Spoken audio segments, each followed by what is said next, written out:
Έλα, Ζάνα. Ειδικά σε αυτό δεν είναι εσάς. Να πάρω και το... Αρχίζουμε. Βλέπεις, ναι. Πατάμε λίγο στο προηγούμενο και το αφήνουμε. Παίρνουμε το παμπάκι, σιγά σιγά.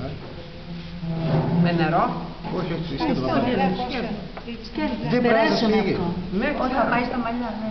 Όχι, τώρα δεν γίνεται. Δεν πήγαινε στα μαλλιά, γιατί δεν περάσαμε εμείς. Τώρα δεν γίνεται. Α, δεν θα κολλήσει, Όχι.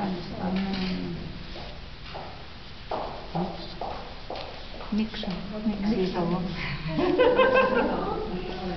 Εγώ το έχω ξαναδεί αυτό. Τράβα κανάλι, δηλαδή. Πώς δεν ξανάδα που μου πεις πιάνει κάποιο σχολείο.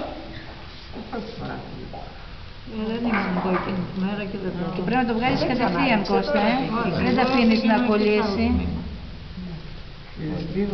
Τότε Κώστα τα έβγαζες όλα όμως, του τούτου το έβγαζες.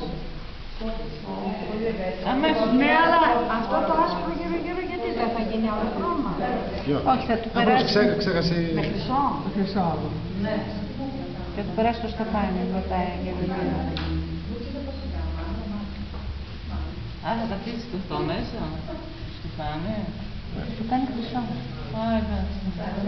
Θυμάμαι τότε που το έκρυβες γι' αυτό. Τι άκουσα. Να πάρω τον Άγιο Παντελήμο. Και δεν έχεις μέσα κόλλο ότι υπάρχει και δεν έχεις πάρτα. Ό,τι δεν έχω να πάρω.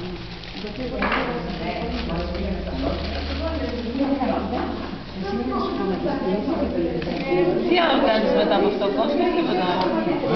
Τι άλλο κάνεις? Αυτό είναι. Αυτό έτσι. Σιγά σιγά. Α, εδώ η ένωση δεν τι κάνεις. Θα κουμπάει το ένα πάνω στο άλλο, έτσι. Εκεί πέρα, ναι. Α, δεν πειράζει αν είναι. Ζάνα, δεν τραβάς άλλο, η διαδικασία.